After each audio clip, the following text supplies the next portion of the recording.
Battle through the heavens की सोसम से video के अंदर एक बार फिर से आपका स्वागत है। इस वीडियो के अंदर जो अपना जियावियान है वो प्योराफिंग डेमोनिक लोटस फ्लेम को रिफाइन करने वाला है। तो चलिए आज बकवास न करते हुए वीडियो करते हैं शुरू। तो जैसा कि हमने इसके पिछले पार्ट में देखा था कि जो प्योराफिंग डेमोनिक लोटस सेंट होते हैं वो फाइट करते हैं प्योराफिंग डेमोनिक लोटस फ्लेम से, और एक दूसरे से फाइट करने के बाद दोनों इस दुनिया से डिसअपियर हो चुके थे। वेल अब आगे क्या होने वाला है चलो जानते हैं इस वीडियो के अंदर। तो इस वीडियो की स्टार्टिंग में हम देखते हैं जियाविन को, जो कि अभी खाली आसमान में खड़ा हुआ था और अभी जियाविन के आगे चारों तरफ देख रही होती है। अपने चारों तरफ देखने के बाद जियाविन कहता है कि वो डिमोनिक फ्लेम एसेंस कहाँ गया है। उस एक्सप्लोजन ने डिमोनिक फ्लेम एसेंस को भी तबाह कर दिया है, और अगर ऐसा हो जाता है तो फिर जियाविन जो कि इस फ्लेम के लिए जिंदगी और मौत के बीच में झूला है, तो फिर उसके सारे एफर्ट्स बेकार नहीं हो जाएंगे। और इसी वजह से जो भी जियाविन का चेहरा होता है वो काफी डिसैटिस्फैक्शन से भरा हुआ था, क्योंकि जियाविन इस फ्लेम के मैप के टुकड़े को कई सालों से कलेक्ट करता हुआ आ रहा है, और ऊपर से सारे मैप फ्रेगमेंट हासिल करने के बाद जियाविन को 3 सालों तक और वेट करना पड़ा। और इतना सब कुछ करने के बाद अब क्या उसे एंड में जाके ये रिजल्ट मिलेगा। और जब ये सब सोच के जियाविन का दिमाग एकदम पागलपन के कगारे पहुंच चुका था, तभी जो यूनर होती है अपनी उंगली को नीचे तरफ पॉइंट करती है और मुस्कुराते हुए कहती है एक बता जियाविन वहाँ पे देखो। यूनर ये कहती है, तुरंत जियाविन का ध्यान भी उस जगह के ऊपर जाता है, और उस जगह पे देखने के बाद अभी जियाविन के दिल ने धड़कना ही बंद कर दिया था, क्योंकि अभी नीचे के मेघमा में एक सफेद लोटस अपीयर हो चुका था, और इस व्हाइट लोटस को पिंक कलर की वेन्स ने कवर करके रखा था, और ये फ्लोट करके जहाँ से भी गुजरता है मेघमा की सारी एनर्जी उसे फॉलो करती है। और इस हल्के से पिंक और सफेद लोटस को देख के जियाविन की पूरी बॉडी ट्रेम्बल हो चुकी थी। जियाविन कहता है प्योराफिंग डेमोनिक लोटस फ्लेम, ये कहते हैं जियाविन अपने दिल की खुशी को सप्रेस करता है और तुरंत एक बार यूनर की तरफ देखता है, जिसके बाद वो नीचे की तरफ चला जाता है। और उस फायर लोटस से थोड़ी दूरी पे आने के बाद उसकी बॉडी रुक गई थी। और अभी की जो प्योराफिंग डेमोनिक लोटस फ्लेम थी ये पहले से काफी अलग होती है, क्योंकि वो पहले वाली जो प्योराफिंग डेमोनिक लोटस फ्लेम थी उसके अंदर एक्सट्रीम लेवल का वॉयलेंस भरा हुआ था, लेकिन अब ये वाली जो प्योराफिंग डेमोनिक लोटस फ्लेम है एकदम शांत है। और इसी वजह से भले यूनर और जियाविन से पास आ चुके हो लेकिन इनके ऊपर अटैक नहीं करती। और इस हल्के से पिंक और सफेद लोटस को फ्लोट करते हुए देख के यूनर भी अपनी सरप्राइज से भरी आवाज में कहती है ये वाली प्योराफिंग डेमोनिक लोटस फ्लेम पहले वाले से काफी डिफरेंट लग रही है। ये सुन के जियाविन कहता है कि प्योराफिंग डेमोनिक लोटस सेंट ने प्योराफिंग डेमोनिक लोटस फ्लेम की सारी मेमोरीज और इंटेलिजेंस को हटा दिया है, और इसी वजह से अभी की प्योराफिंग डेमोनिक लोटस फ्लेम एकदम न्यू बेबी की तरह है। और प्योराफिंग डेमोनिक लोटस फ्लेम के ब्रूटल कैरेक्टर को देखने के बाद भले ही जियाविन इसे हासिल करने के एकदम कगारे पहुंच चुका हूँ, तब भी वो इसे एकदम से रिफाइन तो नहीं करने वाला, क्योंकि इस डेमोनिक फ्लेम की रिटेलिएशन फोर्स की वजह से ही जो प्योराफिंग डेमोनिक लोटस सेंट है जिनका power almost half God level पे पहुंच चुका था वो भी इसकी वजह से मारे गए थे। तो फिर जियाविन जो कि एक 2 स्टार दोष है वो इसके सामने एक सेकंड के लिए भी नहीं टिक पाएगा। लेकिन अच्छी बात तो ये है कि अब जियाविन को इन सब चीजों की चिंता करने की कोई भी जरूरत नहीं है, क्योंकि प्योराफिंग डेमोनिक लोटस सेंट के रेमिनेंट सोल के साथ साथ वो प्योराफिंग डेमोनिक लोटस फ्लेम भी पूरी तरह से खत्म हो चुकी है। और अब बचा रह गया है तो सिर्फ ये न्यू बेबी जैसा डेमोनिक फ्लेम एसेंस, जिसके अंदर अभी वॉयलेंस तो क्या कोई भी इमोशन नहीं है। अभी यूनर अपनी वॉइस से कोड़ते हुए कहते हैं कि इस तरह से इसकी इंटेलिजेंस को हटाना क्या इस प्योराफिंग डेमोनिक लोटस फ्लेम की स्पिरिचुअलिटी खराब करना नहीं हुआ। और इन सारी हैवी फ्लेम्स की यूनिक होने का रीजन यही होता है कि अपनी स्पिरिचुअलिटी को पोजेस करती है, और अगर वो स्पिरिचुअलिटी खत्म हो जाती है तो फिर ये हैवी फ्लेम किसी वेपन की तरह ही रह जाएगी।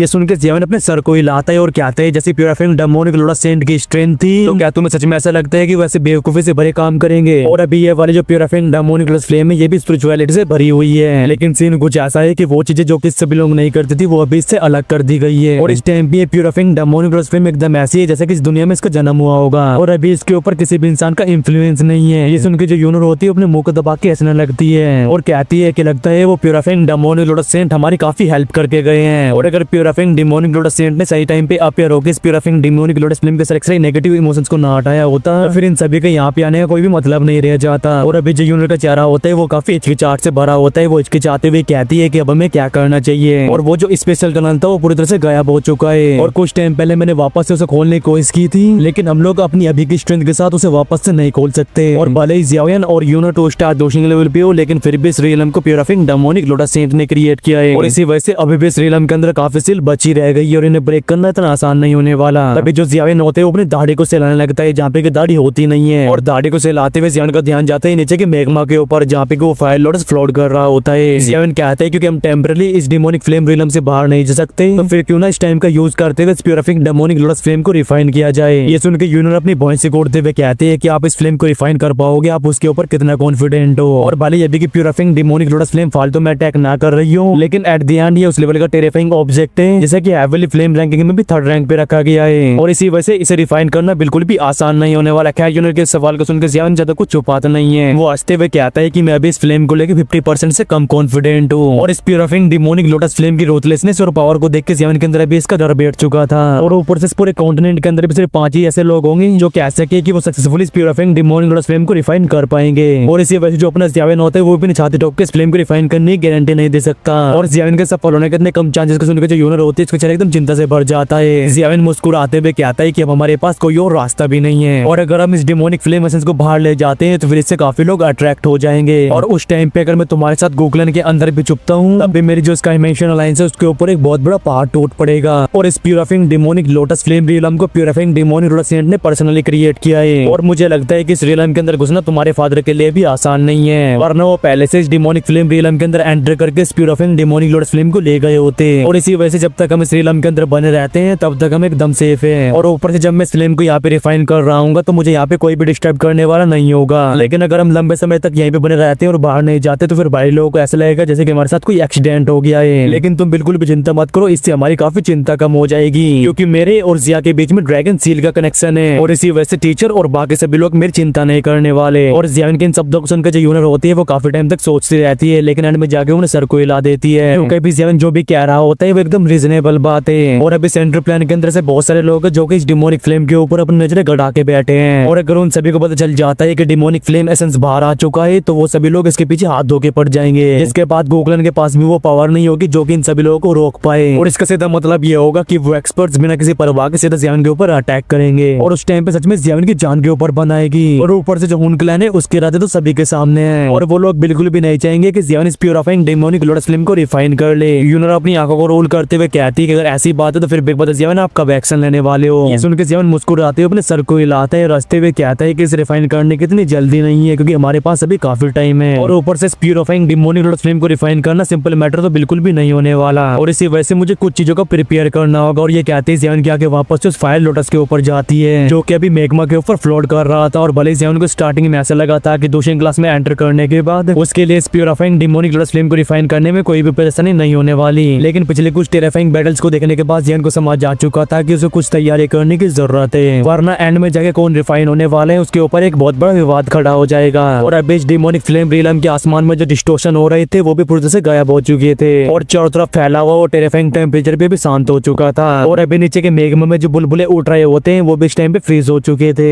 और कहीं सफेद चट्टाने वहाँ पे दिखाई देने लगे थे। खैर तभी सीन चेंज होता है और हम देखते हैं डिमोनिक फ्लेम रियलम के बाहर का सीन और अभी आसमान में काफी सारे लोग सस्पेंडेड होते हैं और इन सभी खौफ से भरी आंखें देख रही होती है उस स्पेशल टनल को। और स्पेशल टनल के गायब होने के बाद ये सभी लोग मेगा वर्ल्ड से अपने कॉन्टेक्ट को खो चुके हैं और उसके बाद चाहे किसी ने भी किसी भी टेक्निक का यूज क्यों ना किया हो लेकिन इनमें से कोई भी उस डिमोनिक फ्लेम रियलम को नहीं खोल पाया और अभी आसमान में खड़े हुए एंसेस्टर वायुन बड़े गंभीर तरीके से सामने के सीन को देख रहे होते हैं और जब से वो बाहर आए हैं तब से आसमान में कोई भी एक्टिविटी नहीं हुई। एंसेस्टर वायुन कहते हैं कि जियाविन और यूनर अभी भी डिमोनिक फ्लेम रियलम के अंदर क्यों हैं और अभी साइड में खड़े हुए एल्डर गुन नए के परेशान आके भी आसमान को देख रही होती है और वायुन के माथे से जो पसीना आ रहा होता है वो रुकने का नाम नहीं ले रहा होता क्योंकि जो यूनर है वो गोकलन के लिए बहुत ही ज्यादा इंपॉर्टेंट है और अगर वो यूनर को खो देते हैं तो फिर उन्हें गोकलन में वापस लौटने के बाद एक बहुत हैवी पनिशमेंट का सामना करना पड़ सकता है। अभी गु चिंगयांग थोड़ा हेल्पलेस फील करते हुए कहते हैं कि एल्डर आप अपने आप को ब्लेम मत करो और यूनर जानबूझ के जियाविन के साथ रह गई है और उस टाइम पे अगर आप कुछ रिएक्ट भी करते तब भी आप यूनर को नहीं रोक पाते और गु चिंगयांग ने भी एक्सपेक्ट नहीं किया होता कि यूनर इतने बड़े रिस्क को लेकर जियाविन के साथ इस डिमोनिक फ्लेम रियलम के अंदर ही रह जाएगी। गु चिंगयांग कहता है कि जियाविन की किस्मत कुछ ज्यादा ही अच्छी है, यूनर को कुछ भी नहीं होने वाला। ये सुन के एल्डर गुन नए अपने दांतों को पीसते हुए कहते हैं अगर कुछ हो गया तो फिर यहाँ तक कि एल्डर गुन नए जैसे पावरफुल एक्सपर्ट भी डिमोनिक फ्लेम रियलम के अंदर लंबे टाइम तक नहीं रह सकते तो फिर ये नेचुरल सी बात है कि उन्हें जियाविन और यूनर के ऊपर भरोसा नहीं हो रहा होता कि वो उस डिमोनिक फ्लेम रियलम के अंदर लंबे टाइम तक सर्वाइव कर पाएंगे। यार तभी साइड में खड़े हुए मास्टर योलो भी थोड़ा हेल्पलेस फील करते हुए कहते हैं कि चलो यहीं पे वेट किया जाए और अभी उनका कुछ भी कहना बेकार ही होगा क्योंकि डिमोनिक फ्लेम रियलम के दरवाजे बंद हो चुके हैं और इसी वजह से अब कोई भी इसके अंदर एंटर नहीं कर पा रहा है तो अब उनके पास इंतजार करने के अलावा कोई और ऑप्शन ही नहीं है। और मास्टर योलो के इन शब्दों से उनके जो बाकी के लोग होते हैं वो शांति से अपने सर को हाँ में हिला देते हैं और यहाँ से थोड़ी दूरी पे वो होल ऑफ सोल का ग्रुप भी खड़ा हुआ था और अभी वो होल ऑफ सोल का डेप्यूटी चीफ मास्टर योलो को ही देख रहा होता है जिनके चेहरे पे सिर्फ अभी परेशानी मौजूद थी। तभी वो होल ऑफ सोल का डेप्यूटी चीफ हंसते हुए कहता है कि लगता है इस बार गोकलन को काफी बड़े नुकसान का सामना करना पड़ रहा है क्योंकि उस यूनर का जो टैलेंट था वो काफी एक्स्ट्राऑर्डिनरी था और अगर उसे सफिशिएंट टाइम मिल जाता तो फिर वो एक टेरिफाइंग लेवल की एग्जिस्टेंस बन जाती और भले इस बार हम लोग प्यूरिफाइंग डिमोनिक लोटस फ्लेम को हासिल ना कर पाए हो लेकिन कम से कम हमारे सर के ऊपर मंडरा रहे हैं दोनों खतरे तो खत्म हो चुके हैं। ये सुन के वो होल ऑफ सोल का चीफ उनमें से अपनी भैंस से कोड़ लेता है। वो कहता है बकवास ना कर, वो जियाविन कुछ ज्यादा चालाक खोपड़ी और ऊपर से उसके पास प्यूरिफाइंग डिमोनिक लोटस सेंट के रेमिनेंट सोल भी है और इसी वजह से भी डिमोनिक फ्लेम रियलम के अंदर क्या हो रहा होगा उसके बारे में कुछ कहा नहीं जा सकता। ये सुन के साइड में खड़ा हुआ ओन फेंग कहता है कि जियाविन के पास ट्रिक्स की कोई भी कमी नहीं है और इसी वजह से मुझे नहीं लगता कि वो लोंडा इतनी जल्दी टपक जाएगा। ये सुन के वो जो बुड्ढा हुनमो होता है उसके आगे चमकने लगती है और वो अपनी डीप आवाज में कहता है कि हम लोगों को यहीं पे रुक के थोड़ा टाइम तक वेट करना चाहिए और मैं भी ये देखना चाहता हूँ क्या कर आखिरकार वो बच्चे क्या कर पाते हैं। बुड्ढे हनुमुख इन शब्दों को सुन के वो तीनों लोग अपने सर को हाँ में हिला देते हैं। और भले डिमोनिक फ्लेम रियलम बंद ही क्यों ना हो चुका हो, लेकिन फिर भी यहाँ पे आए लोग तुरंत ही वापस नहीं लौटते। ये सभी लोग आसमान में खड़े हुए चुपचाप से वेट करते रहते हैं और कोई भी इस चीज को मानने के लिए तैयार ही नहीं था कि लोग ये जो ट्रिप है एकदम बेकार है। इसी वजह से सभी लोग यहाँ पे रुके किसी अनएक्सपेक्टेड चेंज का वेट कर रहे थे। और जब सभी लोग इस तरह से वेट कर रहे होते हैं तो 7 दिन गुजर जाते हैं, लेकिन इन 7 दिनों के दौरान यहाँ पे कोई भी एक्टिविटी नहीं होती और नहीं यहाँ पे कोई भी किसी तरह की हीट सेंस कर पाता है। इसी वजह से कई लोग हताश हो जाते हैं। और भले ये लोग कितने भी डिसअपॉइंटमेंट क्यों ना फील कर रहे हो, लेकिन इनके पास कोई और ऑप्शन ही नहीं होता। अभी गू चिंगयांग अपनी कड़वाहट से भरी आवाज में कहता है कि हमें यहाँ पे वेट करते हुए तकरीबन 7 दिन हो चुके हैं। अभी गू चिंगयांग क्या के जाते हैं सामने बैठे हुए एल्डर गुननाई के ऊपर, जो कि अभी एक मुर्दे की तरह लग रहे थे। थोड़ा हिचकिचाने के बाद गू चिंगयांग पूछते हैं कि एल्डर क्या हुआ। ये सुन के एल्डर गुननाई अपने सर को हिलाते हैं। वो कहते हैं कि मुझे नहीं पता। और अभी उनकी आवाज भी काफी होर्स लग रही थी। और अभी साइड में खड़े हुए मास्टर यावलो के चेहरे पे भी काफी थकान होती है। और जैसे ही मास्टर यावलो कुछ बोलने वाले होते हैं तभी उनके सामने का जो स्पेस होता है वो फ्लक्चुएट होता है और वहाँ पे अपनी ड्रैगन एम्ब्रेस जिया अपीयर होती है। तभी जिया कहती है कि मैं अब भी डिमोनिक फ्लेम को नहीं ढूंढ पा रही हूँ और लगता है कि इस रियलम के अंदर इसे सील को प्लेस किया गया है जिसे कि मैं भी डिटेक्ट नहीं कर सकती। और जिया के इन शब्दों को सुन के मास्टर यावलो ग्रुप के जो हाव भाव होते हैं वो और भी डार्क हो जाते हैं। ये देख के जो जिया होती है अपने एक हाथ को आगे बढ़ाती है जिसके ऊपर उसकी ड्रैगन सील मौजूद थी।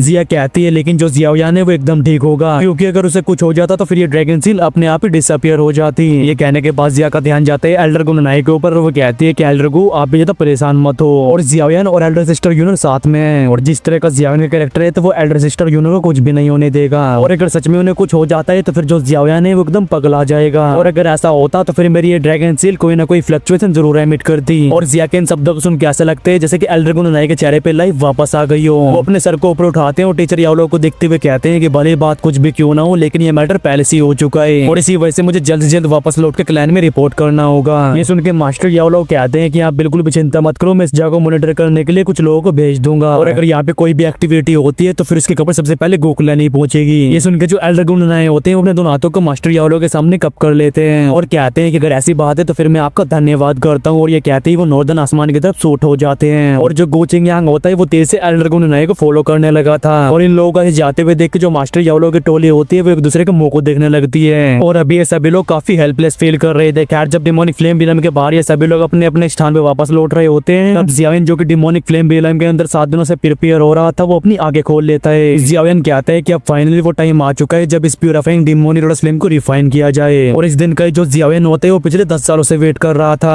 अभी यूनर जो कि खाली आसमान में बैठी होती है वो भी अपनी आंखें खोल लेती है और उसकी आंखें जाती है जियाओयान के ऊपर जो कि अभी उसके साइड में ही खड़ा हुआ था। तभी यूनर मुस्कुराते हुए कहती है एक बता जियाओयान क्या आप रेडी हो। ये सुन के जियाओयान अपने सर को हिलाता है और वो देखते हैं अपने ऊपर की फ्लेम फॉर्मेशन को जो कि काफी सारी फ्लेम्स की लाइन से कनेक्ट होकर बनी हुई थी और अभी इसके अंदर से हल्के से ठंडक बाहर आ रही होती है। तभी जियाओयान अपनी एक उंगली को ऊपर की तरफ प्रेस करता है। तभी जियाओयान यूनर को बताते हुए कहता है कि ये कोल्ड फायर फॉर्मेशन और ऐसी कोल्ड एनर्जी किसी भी कोल्ड लेवल की तरीके से क्रिएट नहीं होती। वैसे नॉर्मली से एक तरह के कोल्ड फायर भी बोला जा सकता है और भले ये फॉर्मेशन इतनी टेरिफाइंग तो नहीं है जैसे कि वो प्यूरिफाइंग डिमोनिक लोटस सेंट की फॉर्मेशन थी, लेकिन फिर भी थोड़ा सा तो प्यूरिफाइंग डिमोनिक लोटस फ्लेम को सप्रेस कर ही पाएगी। और जियाओयान के इस एक्सप्लेनेशन को सुनने के बाद जो यूनर होती है अपने सर को हल्का सा नोड कर देती है और अभी उसके लिए पूरी सिचुएशन एकदम क्लियर हो चुकी थी। तभी जियाओयान का ध्यान जाता है अपने सामने फ्लोट हो रही प्यूरिफाइंग डिमोनिक लोटस फ्लेम के ऊपर। तभी जियाओयान अपने सीरियस एक्सप्रेशन के साथ कहता है कि मैं इस प्यूरिफाइंग डिमोनिक लोटस फ्लेम को रिफाइन करने जा रहा हूँ और यूनर तब तक तुम मेरी रखवाली करना। ये सुन के यूनर का चेहरा और भी सीरियस हो चुका था क्योंकि इस प्यूरिफाइंग डिमोनिक लोटस फ्लेम को रिफाइन करना आसान नहीं होने वाला और अगर इसे सही से ना किया गया तो फिर हो सकता है कि उल्टा ये purifying demonic lotus flame Xiaoyan को रिफाइन कर डाले और एंड में जाके यहाँ पे सिर्फ जियाओयान की राखी बचे। और नेचुरली इन सभी बातों के बारे में जियाओयान को भी पता होता है, लेकिन अभी जियाओयान के पास इन सभी डेंजर के बारे में चिंता करने का टाइम नहीं होता और इसी वजह से जियाओयान अपनी हैंड सील चेंज करना शुरू कर देता है। और जैसे ही उसकी हैंड सील चेंज होती है तो आसमान की वो जो फॉर्मेशन थी वो धीरे धीरे करके रोटेट होने लगी थी। एट द सेम टाइम इस फॉर्मेशन के अंदर से एक डेंस कोल्ड एनर्जी बाहर आती है और ये कोल्ड एनर्जी जियाओयान कंट्रोल के अंदर उस डिमोनिक फ्लेम लोटस के सामने चली गई थी और ये कोल्ड एनर्जी इतनी ज्यादा ठंडी होती है कि तुरंत नीचे के मेघ में भी काफी सारे क्रैक्स बन जाते हैं और अभी नीचे का पूरा मेघ में कई सारे पत्थरों में फ्रीज हो चुका था और अब बस उस जगह पे रह गया था तो वो डिमोनिक फ्लेम लोटस जो कि धीरे धीरे करके रोटेट हो रहा होता है और अब इसकी जो कलियां होती है उसे भी एक बर्फ की लेयर ने कवर कर लिया था। और जब जियाओयान एकदम कंफर्म कर लेता है कि ये फॉर्मेशन उसके काम में आ रही है तो जो जियाओयान होता है वो एक चैन की सांस लेता है जिसके बाद अपने एक हाथ को क्लेंच कर देता है। इंक जेट बोतल उसके हाथ में अपीयर होती है और जैसे ही जियाओयान इस जेट बोतल को उल्टा करता है तो तुरंत ही इसके अंदर से हल्का सा रेड रंग का लिक्विड बाहर आता है और ये जो रेड कलर का लिक्विड होता है ये तुरंत डिमोनिक फ्लेम लोटस के ऊपर जाके गिरता है और इस रेड रंग के लिक्विड को ड्रंकन डीमन सलाइवा बोला जाता है और ये एक बहुत ही इंटेंस लेवल की नमी के इफेक्ट को पोजेस करता है, यानी कि ये किसी भी चीज को एकदम सुन कर सकता है। वेल इसी के साथ हमारा ये वाला जो पार्ट है यहीं पे खत्म होता है और इसके नेक्स्ट पार्ट में यूनर और जियोन का लगातार 2-3 सालों तक चलने वाला है और वो क्या चलने वाला है वो अभी तक आप लोगों को समझ आ चुका होगा और अगर आ चुका है तो कमेंट में जोर से बताना और जो लोग चैनल पर नहीं आए हैं वो चैनल को सब्सक्राइब करके बेल आइकन को प्रेस कर सकते हैं एंड आई होप कि वीडियो को लाइक तो आप लोगों ने पहले से ही कर दिया होगा। तो चलिए इस वीडियो को करते हैं यहीं पे एंड और मैं मिलता हूँ आपसे नेक्स्ट वीडियो में। Till take care and bye bye and love you all guys. बोलो महादेव महादेव।